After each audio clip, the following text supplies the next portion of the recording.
सुनने को मिले। कौन है पवन जी? भोजपुरी के पावर स्टार। हम नहीं जानते। अपने मकसद में कामयाब हो गई।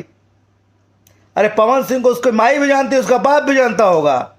और जिसका बड़ा भाई खुद में ही एक बड़ा बॉस है, पूरे इंडस्ट्री का बॉस, जिसका नाम पवन सिंह, और मेरे गार्जियन है। छोटा था तब से उनका सिनेमा देख रहा हूँ। तो ऐसे हम उम्र में आज दोनों सेम ही लगते हैं, लेकिन थोड़ा मेरे से बड़े हैं भैया मेरे। तो एक मोहब्बत मिलती है, जब भी आता हूँ तो एक गार्जियन का प्यार मिलता है उनसे।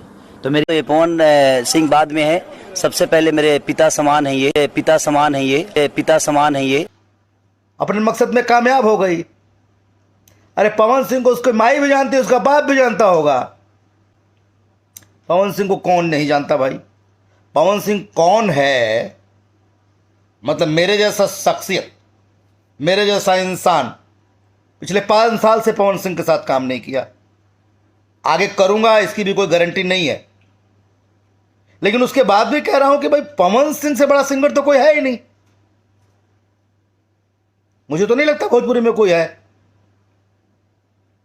तब अगर वो नहीं चाहती, नहीं जानती है, तो आपको समझ जाना चाहिए कि कहां से राजनीति हो रही है, कहां से गणितबाजी हो रही है। ये सब एक प्रायोजन के तहत होता है, एक प्रायोजित चीजें होती हैं।